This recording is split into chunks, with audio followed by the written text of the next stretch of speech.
حضرت محمد صلی اللہ علیہ وآلہ وسلم اور حضرت خدیجہ رضی اللہ عنہ کی پہلی رات۔ حضرت خدیجہ اپنے غلام میسرہ سے کہنے لگی، محمد کو اندر بھیج دو۔ حضرت محمد صلی اللہ علیہ وآلہ وسلم شرماتے ہوئے اندر آئے اور نظریں جھکا کر کھڑے ہو گئے۔ خدیجہ نے پہلی بار محمد صلی اللہ علیہ وآلہ وسلم کا چہرہ دیکھا تو بسم اللہ الرحمن الرحیم۔ حضرت خدیجہ عام طور پر رات کی تاریکی میں اپنی سہیلیوں کے ہمراہ کعبہ کا طواف کرنے کے لیے جاتی تھی۔ ایک رات کو جب طواف کعبہ کے لیے گئی تھی، طواف بجا لانے کے بعد کعبے کے دروازے کے سامنے کھڑی ہو کر اپنے پروردگار سے راز و نیاز کرنے میں مشغول ہوئی اور نصف شب کو گھر لوٹی۔ بستر پر لیٹتے ہی آپ سو گئی اور آپ نے خواب میں سورج کو انسان کی شکل میں دیکھا کہ مکہ کے آسمان سے طلوع ہو کر رفتہ رفتہ ان کے گھر کی طرف آ رہا ہے۔ جب سورج ان کے گھر میں پہنچا تو وہاں پر رک کر اس نے تمام دنیا میں نور پھیلا دیا اور لوگ چوک در چوک اس سورج کو دیکھنے کے لیے ان کے گھر آ رہے تھے۔ آپ بیدار ہوئی تو دوبارہ نیند ہی نہ آئی، کیونکہ آپ جانتی تھی کہ یہ کوئی عام خواب نہیں ہے۔ صبح اور سورج طلوع ہونے کے بعد وہ فوراً اپنے چچیرے بھائی ورقہ بن نوفل کے گھر گئی اور جو کچھ خواب میں دیکھا تھا اپنے من و عین ان کے سامنے بیان کیا۔ جو ہی ان کی بات ختم ہوئی، ورقہ بن نوفل کے چہرے پر ایک خوبصورت مسکراہٹ رونما ہوئی اور انہوں نے حضرت خدیجہ رضی اللہ عنہ سے مخاطب ہو کر کہا، مبارک ہو تم پر اے میری چاچا زاد بہن، اگر تمہارا خواب صادق ہوا تو نور نبوت تمہارے گھر آئے گا اور تمہارے گھر کا نور تمام عالم کو منور کر دے گا۔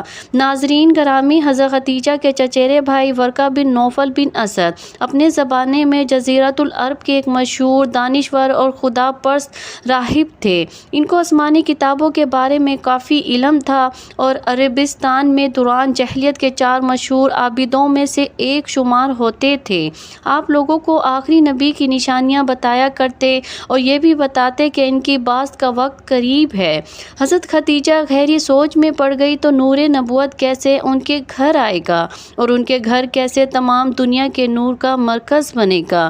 حضرت خدیجہ ایک مدت تک اس خواب کے بارے میں غور و فکر میں مشغول تھی اور اس کی تعبیر کا انتظار کر رہی تھی۔ مکے کی عورتیں ایک رسم کے مطابق قدیم زمانے سے ہر سال ماہ رجب کی ایک رات کو کعبہ کے پاس جمع ہوتی تھی اور جشن سرور کی ایک محفل منعقد کرتی تھی۔ اس محفل میں اہل کتاب میں سے ایک دانشور کو تقریر کی دعوت دی جاتی تھی۔ ایک رات کو ایسی ہی ایک محفل منعقد ہو رہی تھی۔ جب حضرت خدیجہ اس محفل میں پہنچی، اس وقت ایک یہودی عالم نے تازہ اپنی تقریر شروع کی تھی۔ اس کی تقریر کے دوران اچانک حضرت محمد کعبہ کے پاس سے گزرے۔ تقریر کرنے والے اہل کتاب کی نظر جو ہی ان حضرت صلی اللہ علیہ وآلہ وسلم پر پڑی تو اس نے اپنی تقریر کو روک کر عورتوں سے یوں مخاطب کیا، اے قریش کی عورتیں، جو ابھی کعبہ کے پاس سے گزرا ہے وہ مستقبل میں پیغمبر آخری محمد صلی اللہ علیہ وآلہ وسلم ہوگا۔ آپ میں سے جو بھی اس کی شریک حیات بن سکتی ہو اس میں تاخیر نہ کرنا۔ اس اہل کتاب دانشور کے کلام کو سن کر خواتین میں ہلچل مچ گئی۔ ان میں سے بعض عورتیں اس دانشور کے کلام پر ہنستی تھی اور بعض عورتیں مذاق اڑاتی تھی اور بعض عورتیں اس کو برا بھلا کہتی تھی۔ بہرحال محفل شور و گل اور ہلچل سے دو چار ہوئی اور عورتیں متفرق ہو گئی۔ حضرت خدیجہ گھر چلی گئی اور اپنے خواب اور یہودی عالم کی باتوں میں ربط تلاش کرنے لگی۔ اگلے دن حضرت خدیجہ نے اپنی کنیز کو اس یہودی دانشور کے پاس بھیجا اور اسے اپنے گھر آنے کی دعوت دی۔ یہ اہل کتاب دانشور جب حضرت خدیجہ رضی اللہ عنہ کے گھر پہنچا تو حضرت خدیجہ رضی اللہ عنہ نے اس سے سوال کیا، اے دانشور، آپ نے کیسے سمجھا کہ محمد خدا کے پیغمبر ہیں؟ یہودی عالم نے جواب میں کہا، میں نے ان کی صفات کو تورات میں پڑھا ہے۔ تورات میں آیا ہے کہ پیغمبر آخری الزمان کے ماں باپ ان کے بچپن میں دنیا سے چلے جائیں گے، ان کی کفالت، پرورش اور حفاظت ان کے جد کریں گے اور وہ قریش کی خاتون سے شادی کریں گے جو اپنی قوم کی عظیم خاتون ہوگی اور اپنے قبیلے میں امیر اور صاحب تدبیر ہوں گی۔ اس کے بعد اس یہودی دانشور نے حضرت خدیجہ سے مخاطب ہو کر کہا، اے خدیجہ، میری اس بات کو اپنے پاس محفوظ رکھنا اور اسے فراموش نہ کرنا۔ اس کے بعد اس دانشور نے ان حضرت کی عظمت اور جلال کے بارے میں چند اشعار پڑھے اور واپسی جاتے وقت حضرت خدیجہ رضی اللہ عنہ سے مخاطب ہو کر کہا، کوشش کرنا کہ محمد کو نہ کھو دینا، ان کے ساتھ شادی کرنے میں دنیا اور آخرت کی سعادت ہے۔ حبیب اللہ سرور کائنات احمد محبتی حضرت محمد صلی اللہ علیہ وآلہ وسلم 25 برس کے ہوئے تو خوشحالی نے مکہ کو گھیر لیا، تو ابو طالب نے حضرت محمد صلی اللہ علیہ وآلہ وسلم سے مخاطب ہو کر کہا، اے میرے بھتیجے، ہم سخت حالات سے دو چار ہیں، میں بھی بوڑھا اور تنگ دست ہو چکا ہوں اور زندگی کے آخری ایام گزار رہا ہوں۔ میری تمنا ہے کہ مرنے سے پہلے آپ کے لیے ایک شریک حیات کو منتخب کروں تاکہ آپ شادی کریں اور میں بھی اطمینان اور سکون کے ساتھ اس دنیا کو الوداع کر جاؤں، لیکن مالی مشکلات میری اس تمنا کو عملی جامہ پہنانے میں رکاوٹ بنی ہوئی ہے اور آپ کے مستقبل میں فکر مند ہوں۔ جناب ابو طالب نے اپنی بات کو جاری رکھتے ہوئے فرمایا، اے محمد، قریش کا تجارتی کارواں ان قریب تشکیل پا کر شام جا رہا ہے۔ ختیجہ بنت خویلد ہماری رشتہ دار ہیں اور کافی دولت مند ہے۔ مکہ کے بہت سے لوگوں نے ان سے مال اور سرمایہ قرض کے طور پر لیا ہے اور ان کے مال سے تجارت کرتے ہیں۔ اگر آپ ختیجہ کے پاس جائیں گے تو مجھے یقین ہے کہ وہ آپ کو کافی مال دے گی۔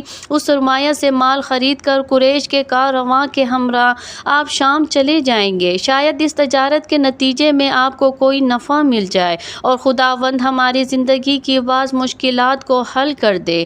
دوسری طرف حضرت خدیجہ رضی اللہ عنہ کے پاس رسول اللہ صلی اللہ علیہ وآلہ وسلم کی صداقت اور امانت کی خبریں متواتر پہنچ رہی تھی۔ ابھی چاچا ابو طالب کے ساتھ رسول اللہ صلی اللہ علیہ وآلہ وسلم کی باتیں جاری تھی کہ حضرت خدیجہ کے غلام یہ پیغام لے کر آیا کہ خدیجہ آپ کو اپنا مال دے کر تجارت کے لیے شام بھیجنا چاہتی ہے اور وہ فرماتی ہے کہ جتنا معاوضہ دوسروں کو دیتی ہے آپ کو اس سے دگنا دے گی۔ اس پر ابو طالب نے آپ کو کہا کہ یہ وہ رزق ہے جو اللہ نے تمہاری جانب کھینچ کر بھیجا ہے۔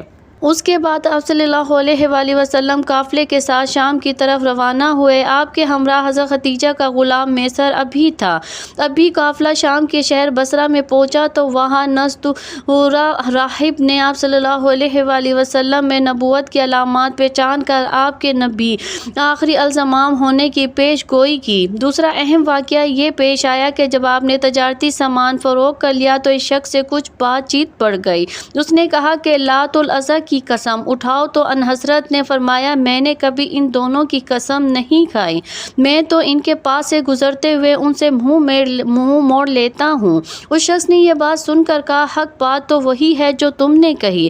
پھر شخص نے میسرہ سے مخاطب ہو کر کہا، خدا کی قسم یہ تو وہی نبی ہے جس کی صفات ہمارے لیے علماء کتابوں میں لکھی ہوئی ہے۔ تیسرا واقعہ یہ پیش آیا کہ میسرہ نے دیکھا کہ جب تیز گرمی ہوتی ہے تو بادل نبی اکرم صلی اللہ علیہ وآلہ وسلم کے اوپر سایہ کر رہے ہوتے ہیں۔ یہ سب کچھ دیکھ کر میسرہ تو آپ صلی اللہ علیہ وآلہ وسلم سے بہت ہی زیادہ متاثر تھا۔ واپسی میں دوپہر کے وقت جب واپسی پہنچے تو حضرت خدیجہ رضی اللہ عنہ نے اپنا بالا خانے میں بیٹھے بیٹھے دیکھا کہ نبی اکرم اونٹ پر بیٹھے اس طرح تشریف لا رہے تھے کہ بادل نے صرف آپ پر سایہ کیا ہوا تھا۔ حضرت خدیجہ اور ان کے ساتھ بیٹھی ہوئی عورتوں نے یہ منظر دیکھ کر بہت تعجب کیا۔ قافلہ رکا تو میسرہ حضرت خدیجہ سے ملنے گیا اور سارے سفر کی روداد سنائی۔ حضرت خدیجہ جو رسول اللہ صلی اللہ علیہ وآلہ وسلم سے پہلے ہی متاثر تھی، وہ سفر کے واقعات سن کر آپ کی گرویدہ ہو گئی، بلکہ ان کا رسول اللہ کو تجارتی سفر پر بھیجنے کا مقصد بھی یہی تھا کہ کسی طرح حضور اکرم صلی اللہ علیہ وآلہ وسلم سے ملاقات ہو سکے۔ چنانچہ میسرہ کو کہا گیا کہ اب محمد کو بھیجو تاکہ میں ان سے تجارت کا حساب لے سکوں۔ نبی رحمت جب حضرت خدیجہ کے پاس آئے تو آپ کا یہ روشن چہرہ دیکھ کر حضرت خدیجہ دنگ رہ گئی اور بے ہوشی کا عالم طاری ہو گیا۔ اسی دوران رسول اللہ صلی اللہ علیہ وآلہ وسلم نے سارا حساب تجارت کیا اور واپسی تشریف لے گئے۔ جب آپ صلی اللہ علیہ وآلہ وسلم چلے گئے تو تب حضرت خدیجہ ہوش میں آئی اور میسرہ سے پوچھا کہ محمد کدھر ہے؟ میسرہ کہنے لگا وہ تو آپ کو سارا حساب کتاب دے کر چلے گئے ہیں۔ خیر، حضرت خدیجہ نے اپنا مال میں ایسی امانت اور برکت دیکھی جو اس سے پہلے کبھی نہ دیکھی تھی۔ مال کی خرید و فروخت کا حساب دیکھا تو منافع دگنے سے بھی زیادہ تھا۔ آپ نے فوری اپنے غلام میسرہ کو رسول کے پیچھے بھگایا اور طے شدہ معاوضے سے بھی دگنا منافع حضور اکرم صلی اللہ علیہ وآلہ وسلم کو بھیج دیا۔ حضرت خدیجہ بہت زیادہ دور اندیش، مستقل مزاج، شریف، باعزت اور مالدار عورت تھی۔ انہوں نے آپ سے نکاح کا فیصلہ کر لیا اور اپنی سہیلی نفیسہ کے ہاتھ رسول اللہ کو نکاح کا پیغام بھجوا دیا۔ رسول اللہ کے حضرت خدیجہ سے نکاح کے حوالے سے ایک پہلو محسوس رہنا چاہیے جس سے حضرت خدیجہ رضی اللہ عنہا سلام اللہ علیہا کی طہارت و نزاہت اور رسول اللہ صلی اللہ علیہ وآلہ وسلم کے ساتھ نکاح میں رغبت کی وجہ آشکار ہو جاتی ہے۔ چنانچہ بعض روایات سے یہ بات معلوم ہوتی ہے کہ حضرت خدیجہ رضی اللہ عنہ کے چاچا زاد ورقہ بن نوفل جو زمانے جاہلیت میں ہی نصرانیت قبول کر چکے تھے، وہ عبرانی زبان بھی جانتے تھے اور انجیل بھی زبان بھی جانتے تھے۔ ان کو پڑھ کر آپ اقربا کو اس کی روشنی میں وعظ و نصیحت بھی کرتے تھے، ایک آخری نبی کے آنے کی بشارت بھی سناتے تھے۔ عمر کے اعتبار سے یہ بزرگ تھے اور حضرت خدیجہ کی نسائی اور سچے نبی کی بشارت بہت شوق اور رغبت سے سنتی تھی، نیز یہ بھی سنتی تھی کہ اس نبی عظیم شان کی بعث کا زمانہ قریب ہے، اور اس حوالے سے انہوں نے ورقہ بن نوفل سے کافی کچھ سن رکھا تھا۔ چنانچہ رسول اللہ صلی اللہ علیہ وآلہ وسلم کی صداقت اور دیانت دیکھ کر صفات کمال کا ذکر سنا۔ ورقہ بن نوفل کی بتلائی ہوئی بعض علامات نبوت آپ میں پائی تو انہوں نے اپنے غلام میسرہ کے ساتھ رسول اللہ صلی اللہ علیہ وآلہ وسلم کو مال تجارت دے کر اس لیے بھیجا کہ آپ کے تجارتی اور مالی معاملات اور سفر میں آپ کے اخلاق اور عادات کا مزید مشاہدہ کر سکیں۔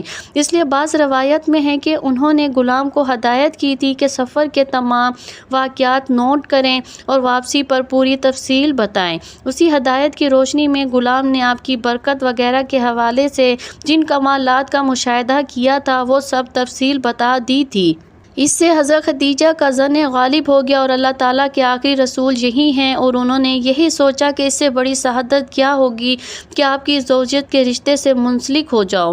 چنانچہ صدیقہ طاہرہ مطہرہ ام المومنین حضرت خدیجہ رضی اللہ عنہا نے بالواسطہ صلی اللہ علیہ وآلہ وسلم کو پیغام نکاح بھیج دیا۔ آپ نے اپنے چچاؤں کو مذکورہ رشتے کے سلسلے میں آگاہ فرمایا، جس کے بعد آپ کے چچا حضرت حمزہ رسول اللہ کے ساتھ حضرت خدیجہ کے والد خویلد بن اسد کے پاس رشتہ لے کر آئے۔ بمطابق روایات ابن اسحاق مبعوث دیگر قول کے مطابق حضرت خدیجہ کے والد کا انتقال ہو چکا تھا۔ حضرت حمزہ رشتہ لے کر حضرت خدیجہ کے چچا عمرو بن اسد کے پاس تشریف لائے۔ رشتہ طے پانے کے بعد نبی آخری الزمان حضرت خدیجہ کے نکاح کی تقریب حضرت خدیجہ کے گھر میں منعقد ہوئی۔ جناب ابو طالب کے خطبہ نکاح پڑھنے کے بعد حضرت خدیجہ کے چاچا زاد بھائی عمرو بن اسد نے حضور اکرم صلی اللہ علیہ وآلہ وسلم کی شان میں یہ جملہ کہا: یہ محمد بن عبداللہ عالی نسب اور معزز جوان مرد ہیں، اور حضرت خدیجہ کا نکاح آپ سے کر دیا۔ اس نکاح کا مہر 12.5 اوقیہ چاندی مساوی 500 درہم طے ہوا۔ آج کل اس کا وزن 131 تولہ 3 ماشہ چاندی بنتا ہے۔ آپ صلی اللہ علیہ وآلہ وسلم نے اپنے تمام ازواج مطہرات صاحبزادیوں کا مہر یہی رکھا، سوائے ام المومنین حضرت ام حبیبہ کا۔ آپ کا مہر شاہ حبشہ نجاشی نے اپنے پاس سے کئی گنا زیادہ ادا کیا تھا۔ نکاح کے بعد آپ نے ولیمے کا اہتمام فرمایا اور اونٹ ذبح کر کے لوگوں کو دعوت کھلائی۔ شادی کی پہلی رات حضرت خدیجہ حضور صلی اللہ علیہ وآلہ وسلم سے ہم بستر نہ ہوئی، بلکہ پوری رات شکرانے کی عبادت کرتی رہی۔ اللہ پاک نیک اعمال کرنے کی توفیق عطا فرمائے اور ہمیں نیکوکاروں میں شامل کریں، آمین۔ ناظرین، کمنٹس باکس میں اللہ تعالیٰ کے 99 ناموں میں سے ایک نام ضرور ٹائپ کریں۔ جزاک اللہ خیر۔